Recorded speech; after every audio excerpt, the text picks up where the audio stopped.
जय माता दी भक्तजनों, कैसे हैं आप सब। आप सभी पर माता रानी की कृपा बनी रहे। चलिए आज जानते हैं कि आखिर भगवान शिव को इतना अधिक क्रोध माता पार्वती पर क्यों आया और उन्होंने क्यों दिया माता पार्वती को श्राप।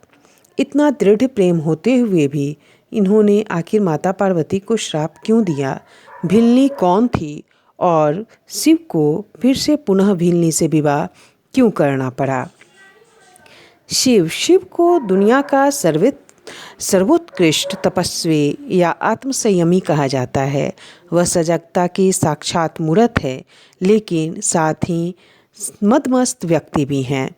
एक तरफ तो उन्हें सुंदरता की मूर्ति कहा जाता है, तो दूसरी तरफ उनका अवघर व डरावना रूप भी है।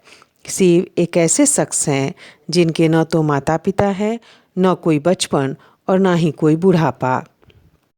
उन्होंने अपना निर्माण स्वयं किया है और वे अपने आप में ही स्वयंभू हैं। भगवान शिव और धरती का आरंभ से जुड़ा यह रहस्य जानकर आपको काफ़ी हैरानी होगी।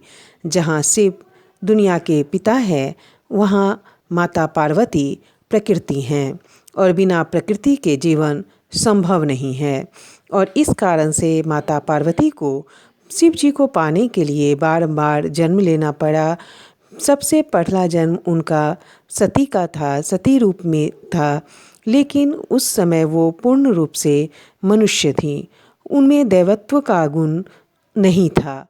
उनकी आत्मा अवश्य देवी का रूप था, परंतु उनमें देवत्व की कमी थी, क्योंकि देवत्व का गुण पाने के लिए बहुत कठिन तपस्या और परिश्रम करनी होती है।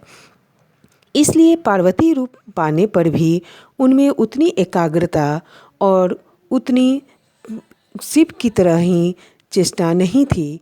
इसीलिए चलिए जानते हैं कि ऐसी कौन सी घटना घटी जिसके कारण महाभगवान शिव ने माता पार्वती को श्राप दिया। भगवान शिव और माता पार्वती एक दूसरे के प्रति अत्यंत दृढ़ प्रेम है, जो किसी भी तरह से नहीं टूट सकता है। लेकिन साधारण मनुष्य की भांति ही भगवान शिव और देवी पार्वती में भी छोटी मोटी नोकझोंक होती रहती है। परंतु एक दिन भगवान शिव और देवी पार्वती के बीच की लड़ाई इतनी बड़ी हो गई कि भगवान शिव ने उन्हें अपने प्राणों से भी प्रिय माता पार्वती को श्राप दे डाला। माता पार्वती हमेशा भगवान शिव से जन्म मृत्यु के भेद, इनके बंधनों से मुक्ति तथा अमरत्व की युक्ति से संबंध में सवाल किया करती थी तथा उनका वृत्तांत पूछा करती थी। इन सवालों के संबंध में भगवान शिव के उत्तर इतने लंबे होते थे कि इन उत्तरों के बीच बीच में माता पार्वती को नींद की झपकियां आ जाती थी।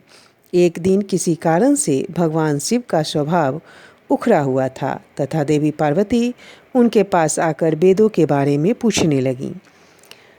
शिव जी ने जब उनसे किसी और दिन इस विषय में चर्चा करने की बात कही, तो देवी पार्वती जिद करने लगी। अंत में देवी पार्वती के जिद के आगे विवश होकर भगवान शिव को उन्हें वेदों का ज्ञान देना शुरू किया। इसी बीच माता पार्वती को नींद आ गई। जब भगवान शिव की नज़र माता पार्वती पर पड़ी तो वे क्रोधित हो गए तथा क्रोध में आकर उन्होंने पार्वती को भिलनी का श्राप दे डाला। माता पार्वती को श्राप देकर भगवान शिव उस स्थान से कहीं एकांत में ध्यान करने चले गए और इधर माता पार्वती शिव जी के श्राप के कारण एक भिलनी के घर में उन्होंने जन्म ले लिया था। अतः जब भगवान शिव की साधना टूटी और उन्होंने माता पार्वती को खोज करते हुए कैलाश पर्वत पर आए और माता पार्वती को खोजने लगे, परंतु माता पार्वती उन्हें कैलाश पर कहीं नहीं मिली, क्योंकि वे पहले ही भील के घर में पुत्री के रूप में जन्म ले चुकी थी। भगवान शिव पार्वती को न पाकर विचलित हुए, परंतु उसी समय नारद जी उनके सामने प्रकट हुए तथा उन्हें दिलासा दी। धीरे धीरे समय बीता तथा जब माता पार्वती विवाह के योग्य हुई तो भगवान शिव ने उन्हें अपने गण नंदी को एक महत्वपूर्ण उद्देश्य से धरती पर भेजा। नंदी ने एक बहुत ही विशाल मछली का रूप धरा तथा उस नदी में उत्पात मचाना शुरू कर दिया जहाँ भील कबीले के लोग मछलियाँ पकड़ते थे। माता पार्वती के पिता भील कबीले के मुख्य थे और उन्होंने अपनी पुत्री का विवाह उस व्यक्ति से करने का प्रस्ताव रखा जो उन्हें नदी में उत्पात मचा रही भयानक मछली से मुक्ति दिलाएगा। जब भगवान शिव भील का रूप धारण कर नदी के समीप गए तथा नदी रूप उस विशाल मछली को वश में कर उसे वहाँ से भगा दिया। शर्त के अनुसार भील कबीले के मुखिया ने अपनी पुत्री का विवाह भगवान शिव से कराया तथा इस प्रकार भगवान शिव और माता पार्वती का पुनः मिलन हुआ। अर्थात जो वो भिलनी थी वह कोई और नहीं बल्कि वे स्वयं माता पार्वती ही थी। इसी तरह से माता पार्वती को और भी कई जन्म लेने पड़े, तब जाकर के वह कहीं शिव की तरह ही आत्मसंयमी और बन पाई और इस तरह से इस कथा का समापन होता है। धन्यवाद दोस्तों। अगर वीडियो पसंद आए तो वीडियो को ज़्यादा से ज़्यादा लाइक करें, शेयर करें और चैनल को सब्सक्राइब करना बिल्कुल ना भूलें।